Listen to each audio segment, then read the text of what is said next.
अस्सलाम वालेकुम व्यूवर्स आप देख रहे हैं चैनल ब्लैक रोज़। व्यूवर्स, इस चैनल के प्लेटफॉर्म से हम ये जानने की कोशिश करते हैं कि किस तरह 1984 में भारतीय वज़ीर आज़म मिसेस इंदिरा गांधी ने भारतीय खुफिया एजेंसीज़ के साथ मिलकर ऑपरेशन ब्लू स्टार को अंजाम दिया और फिर इस ऑपरेशन ब्लू स्टार के नतीजे में किस तरह लाखों सिखों के खून की होली खेली गई। व्यूवर्स, अगर आपने अभी तक हमारे चैनल ब्लैक रोज़ को सब्सक्राइब नहीं किया तो चैनल ब्लैक रोज़ को सब्सक्राइब कीजिए और बेल आइकन को प्रेस कीजिए ताकि हमारी लेटेस्ट वीडियोस आप तक पहुंच सकें। तो चलिए फ्रेंड्स, शुरू करते हैं हमारी आज की एपिसोड। जिस तरह भी मुमकिन हो आज सुबह होने तक संत जी के इस काफ़िले पर हमला करके उन्हें और उनके 10 करीबी साथियों को कत्ल कर दिया जाए। पुलिस को इल्म था कि संत जरनैल सिंह के साथियों के पास असलहा मौजूद है, लेकिन इतना ज़्यादा नहीं कि वो जमकर पुलिस का मुकाबला कर सकें, और हरियाणा हुकूमत को भी उनकी ज़िंदगी या मौत से कोई दिलचस्पी नहीं थी। वसंत सिंह ने बताया कि पुलिस का प्लान ये है कि वो लोग घाट लगाकर शब खून मारेंगे, जिसका मतलब यही है कि मजबूरन संत जरनैल सिंह के साथियों को मुकाबला करना पड़ेगा और इस मुकाबले को बहाना बनाकर पुलिस अपना काम कर गुजरेगी। संत जी ने फौरी तौर पर उसका शुक्रिया अदा करके उसको वापस लुधियाना जाने की तलकीन की और अपने जत्थे वालों से खुफिया सलाह मशवरा करने लगे। संत जरनैल सिंह के साथी जानते थे कि ये शख्स ज़िंदगी या मौत को कोई अहमियत नहीं देता, लेकिन इस तरह बेबसी से पुलिस के हाथों मारे जाना भी कोई ठीक काम नहीं था। बहस व मुबासा जारी रहा। एक एक पल कीमती था। लुधियाना से पुलिस के दस्ते उस तरफ चल पड़े थे। बिलाखिर जत्थेदारों ने मुतफिका फ़ैसला दे दिया कि संत जरनैल सिंह का जत्था यहाँ क़याम करेगा और वो ख़ुद 5 जानिसारों को अपने हमरा लेकर पंजाब की तरफ कूच कर जाएं और जिस तरह भी मुमकिन हो अमृतसर चौक मेहता पहुँचने की कोशिश करें। चंदू कलां से संत जरनैल सिंह की मंजिल चौक मेहता अमृतसर का फासला 350 किलोमीटर था। इस बात का इल्म इंटेलिजेंस को था कि पुलिस में संत जी के जासूस अपनी पल पल की खबरें पहुंचाते हैं। पंजाब की पुलिस ज़्यादातर सिखों पर मुश्तमिल थी और मिसेस इंदिरा गांधी ज़ुबानी तो बहुत कुछ कहती थीं, लेकिन सब जानते थे कि वो सिखों पर किसी भी तरह एतबार करने को तैयार नहीं थी। संत जरनैल सिंह के फरार के मफरूज़े को पुलिस ने नज़रअंदाज नहीं किया था। चंदू कलां से पंजाब की तरफ जाने वाले रास्तों पर पुलिस ने सफ़ेद पोश मुलाजमीन का जाल बिछा दिया था। तमाम सड़कों पर रातों रात पुलिस और पैरामिलिट्री फोर्सेस के दस्तों ने गश्त शुरू कर दिया था।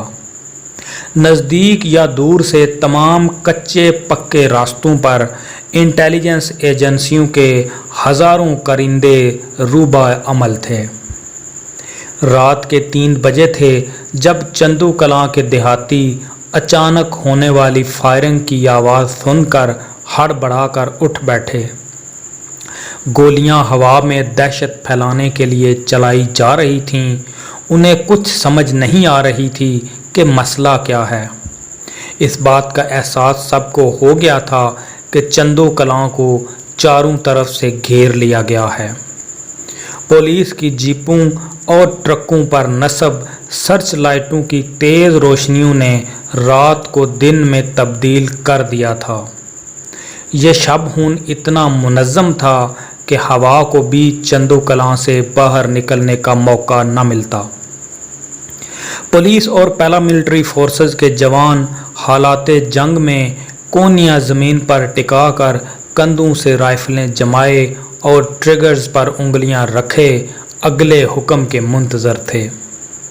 पुलिस ने अपनी दानिस्त में बहुत मुस्तैदी दिखाई थी और उस वक्त छापा मारा था जब किसी के यहाँ से जाने का गुमान भी नहीं गुजर सकता था। लेकिन ये पंजाब पुलिस की बदकिस्मती थी कि इस कैंप में अब उनका वो बड़ा शिकार मौजूद नहीं था और वो उनके हाथों से निकल चुका था। आधे घंटे तक पुलिस ने दहशत फैलाने के लिए हवाई फायरिंग का सिलसिला जारी रखा। इस दौरान भिंडरांवाला जत्थे के लोग, जिन्हें इस सूरत हाल से निपटने के लिए पहले से हिदायत जारी हो चुकी थीं, उन्होंने खुद को गुरुद्वारे में मैसूर कर लिया था।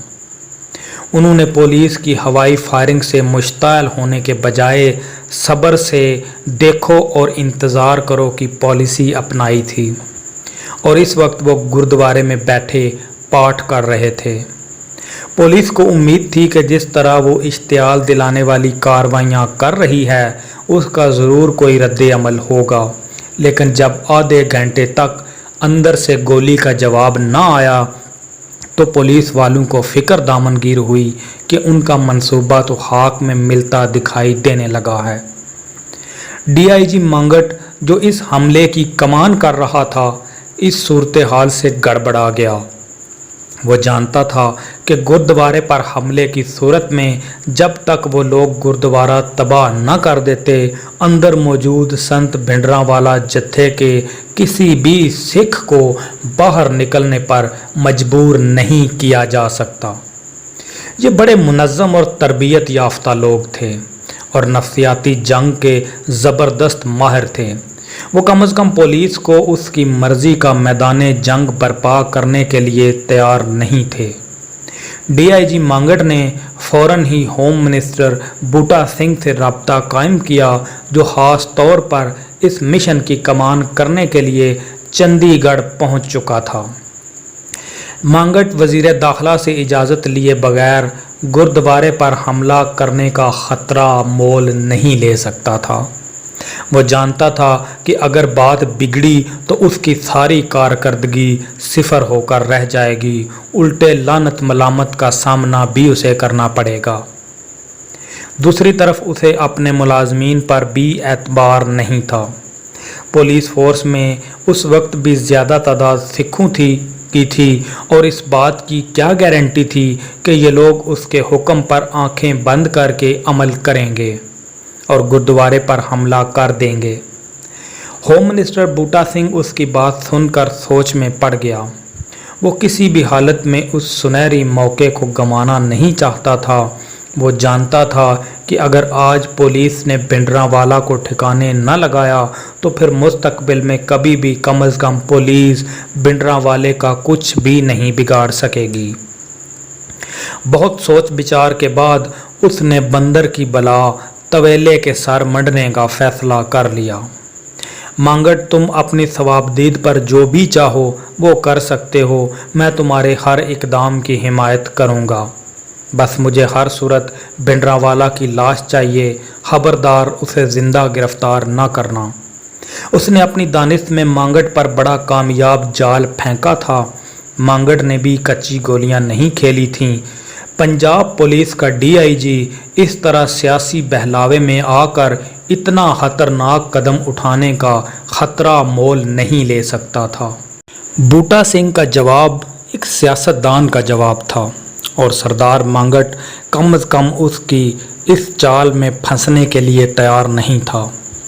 उसने बूटा सिंह को तसल्ली देते हुए सिलसिला मुनक़ता किया और चंद मिनट बाद वह जीप के माइक पर गांव के लोगों से मुखातिब था।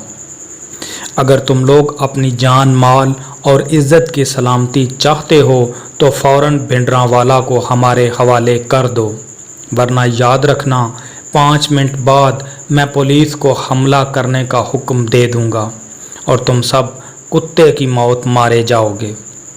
उसने इस धमकी का 2-3 मरतबा इयादा किया और अब खामोशी से जवाब का मुंतज़र था।